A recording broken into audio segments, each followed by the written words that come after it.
Assalamualaikum warahmatullahi wabarakatuh. Kembali lagi di channel saya. Di video kali ini saya akan membawakan alur cerita anime yang berjudul Jitsu wa Ore Seikyo Deshita episode 1 dan 2. Oke, tak usah berlama-lama lagi, langsung saja ke alur ceritanya. Film ini menceritakan tentang seorang net yang berinkarnasi ke isekai atau dunia lain sebagai seorang bayi dengan kekuatan seperti cheat. Lalu bayi itu ditinggalkan begitu saja usai orang tuanya berpikir bahwa sang bayi tak berdaya. Saat ini Reinhardt yang baru lahir atau Hart oleh teman-teman barunya harus melalui dunia yang berbahaya. Namun beruntung, Hart Jepis memiliki sihir yang benar-benar luar biasa. Bagaimanakah kisahnya? Langsung saja ke cerita lengkapnya. Lihat seorang yang kecanduan bermain game juga menonton anime, dia ini sekarang sudah kehilangan arah. Pada saat dia bermain game, dia ini meninggal. Dan pada saat itulah dia diberi kehidupan sekali lagi atau dia berinkarnasi. Dia ini bernama Reinhardt. Dia dilahirkan kembali dengan keluarga kerajaan. Terlihat kedua orang tuanya pun kesenangan begitu. Yang mana menurutnya dia ini anak yang tampan. Tidak cuma tampan, di dada kirinya juga terdapat lambang kerajaan. Di saat itu pun sang raja meminta untuk mengukur energi sihir si Reinhardt. Sang raja yang pede dengan level sihirnya pasti 40 atau melebihi 50. Di sini ternyata jauh dari ekspektasi, yang mana level Reinhardt ini cuma level 2. Juga cuma menguasai sihir pelindung. Karena malu dengan orang-orang, orang tua dari Reinhardt ini memutuskan untuk membuangnya ke hutan. Nah, terungkap jadi walaupun dia levelnya cuma level 2, akan tetapi Reinhardt ini diberi kekuatan nge-cheat. Jadi tidak ada yang menyadarinya. Sekarang Reinhardt pun sudah dibuang di hutan. Dan dia sekarang dalam keadaan gawat karena gak bisa apa-apa. Akan tetapi dia ingat kalau dirinya ini punya sihir pelindung. Pada saat itu pun dia mencoba kekuatannya itu. Alhasil berhasil. Dia merasa sihirnya gampang digunakan cenah.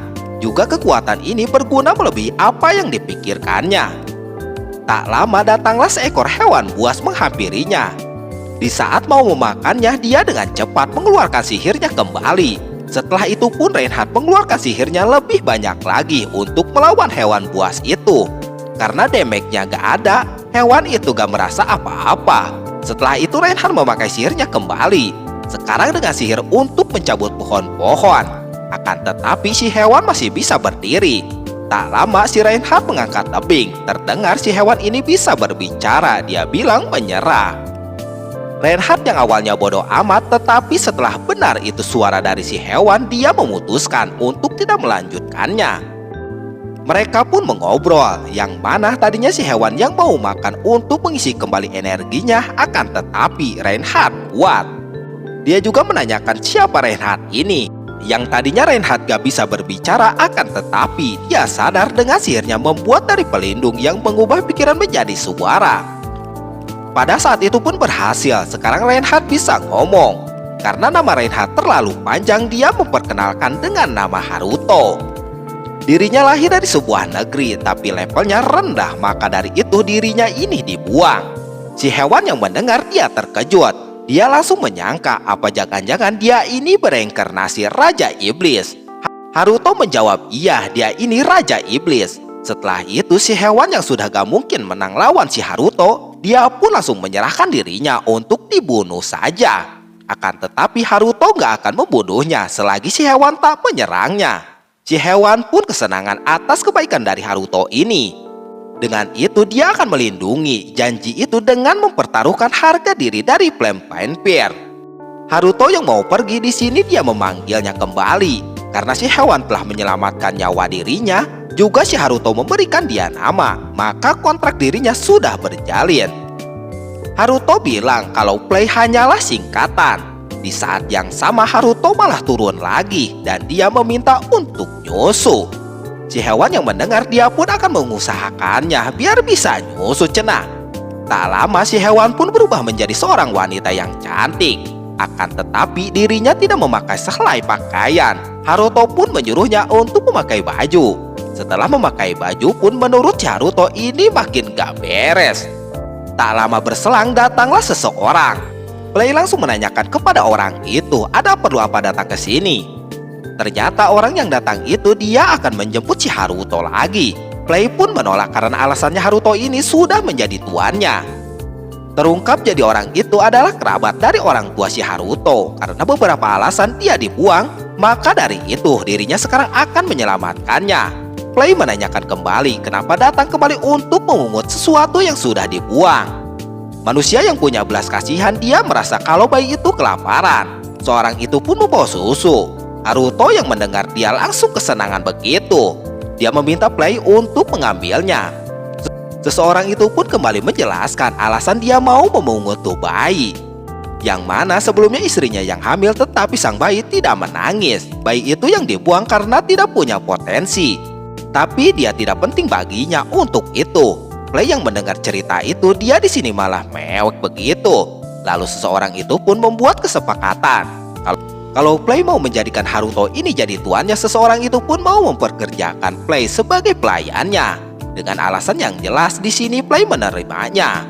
Setelahnya, tempat bayi itu pun dihancurkan, juga kain yang dipakai Haruto disimpan di sana. Ya bisa dibilang ini kamuflase. Di perjalanan, si Haruto menanyakan tentang susu tadi. Akan tetapi si Play bilang kalau mau nyusu biar dirinya saja yang memberikannya. Nah, sekarang si Haruto sudah berumur 9 tahun. Haruto juga tumbuh dan besar di bawah pelindung Tumenggung Gold. Di sini Play yang menyiapkan makanan untuk mereka. Di sini Char terlihat pengen main sama si Play. Tapi di sini Play menolaknya, yang mana dirinya punya tugas penting menjaga si Haruto. Karena Haruto kasihan sama si Char, Haruto menyuruh Play untuk mau main dengan si Char ini. Setelahnya mereka pun main bersama. Nah, terungkap nama si cewek itu adalah si Charlotte. Haruto yang mendengar cerita kepribadian dari Char ini, dia merasa apakah si Char ini sadar kalau dalam diri Haruto ini adalah om-om, hampir kepala 3. Dia pun terlihat pasrah begitu. Sesaat di kamar, Haruto pun sudah ingin hidup mandiri. Tapi kalau dirinya pergi, artinya Play akan ikut dengannya. Kalau dia meninggalkan Play, pada saat itu Haruto membayangkan perkataan dari si Play ini. Pada saat itu Haruto membayangkan perkataan dari si Play. Ini membuat Haruto kebingungan. Di sini Haruto pun bikin robot mirip seperti dirinya. Akan tetapi robot itu masih belum bisa bicara juga bergerak. Tak lama Haruto pun dipanggil bapaknya untuk ikut sebentar cenah. Ternyata di sini Haruto akan diajari berpedang oleh bapaknya ini. Karena level sihir Haruto yang rendah, menurut bapaknya Haruto ini harus punya kemampuan di bidang lain. Karena Haruto yang kayaknya gak mau, dia pun mencari alasan untuk tidak berlatih. Akan tetapi di sini bapaknya tetap menyuruh mencoba berpedang. Pada saat mau mulai, di sini Haruto tahu kalau bapaknya ini adalah seorang prajurit berpengalaman sampai dijuluki palu penghancur bumi. Di sini Haruto yang tak mau kesakitan, dia pun memakai sihir pelindung. Pada saat itu pun Haruto langsung menyerang bapaknya. Pakai pelindung pada pedangnya, di sini pedang milik Haruto hancur lebur. Bapaknya terlihat sedikit kaget dengan itu. Pada saat bapaknya mau menebas Haruto, Haruto menghindari tebasan itu. Bapaknya pun aneh, Haruto yang bisa menghindari serangan itu. Haruto sendiri pun dia merasa aneh dengan itu. Bapaknya yang berpikir kalau Haruto ini punya cheat. Dia nggak bilang kepada Haruto, malah dia bilang gerakan Haruto ini masih seperti orang amatir. Bapak dan ibunya sekarang yang lagi berbincang. Di sini bapaknya Haruto bilang, mungkin ras iblis yang terlahir kembali. Sang ibu pun terkejut dengan itu. Jadi berdasarkan informasi rahasia keluarga kerajaan, dahulu pernah ada orang yang berhubungan dengan ras iblis. Walaupun sangat langka, tapi ada kemungkinan dia terlahir dari ciri-ciri itu. Walaupun Haruto yang tidak punya tanduk dan ekor, tapi lambang kerajaan mempunyai kekuatan misterius yang belum bisa dipahami. Mungkin ada rahasia juga di balik Play yang ras iblis memuja Haruto. Ternyata perbincangan itu si Char pun mendengarnya. Film dilanjutkan. Di sini Haruto yang lagi di kamar, dia mendengar banyak suara orang dari luar. Haruto langsung keluar untuk melihatnya. Juga Haruto nyamperin bapaknya dan menanyakan apa yang terjadi. Si ayah di sini merasa lesu dan si ayah menjelaskan bahwa kejadian ini ulah dari si bandit nakal. Prajuritnya diserang bandit dari belakang. Menurut sang ayah, walaupun sudah berhati-hati juga persiapan sudah sempurna, Akan tetapi kejadian ini tetap terjadi, benar-benar memalukan cenah. Sang ayah pun menyuruh Haruto untuk meninggalkan tempat itu karena Haruto masih bocil. Di sisi lain, Play malah menanyakan kepada prajurit yang kalah sama si bandit. Akan tetapi Haruto menyuruh Play untuk diam. Haruto di sini ngomongnya dengan nada agak sedikit marah. Play langsung diam begitu. Selagi mereka berjalan, Haruto pun dengan sihirnya dia menyembuhkan luka-luka yang dialami oleh sang prajurit. Sang prajurit pun merasa aneh dengan luka yang sembuh dengan sendirinya. Ayahnya Haruto pun gak menyangka dengan situasi itu. Malam harinya Haruto yang lagi tidur, dia pun terbangun dan dia keluar kamar. Pada saat di luar ada Play yang terdiam diri. Pada saat Haruto ngomong pun Play cuma terdiam. Haruto situ dia sadar kalau Play ini berdiam gara-gara dirinya yang memerintahkan kepada Play untuk berdiam. Dan Haruto pada saat itu dia meminta maaf kepada Play atas kejadian tadi. Play pun sama dia meminta maaf juga kepada Haruto yang menurutnya omongan dia tidak sopan. Setelah itu Haruto meminta Play untuk menemaninya. Haruto berencana untuk mencari orang yang sudah nyerang ayahnya juga pasukannya itu. Pada saat itu pun Haruto juga dan Play berangkat ke sana dengan terbang. Di sisi lain, Carlot di kaca rumahnya dia melihat itu. Sampai di tempat tujuan, Haruto langsung dengan sihirnya dia menyerang tuh bandit dengan sihir.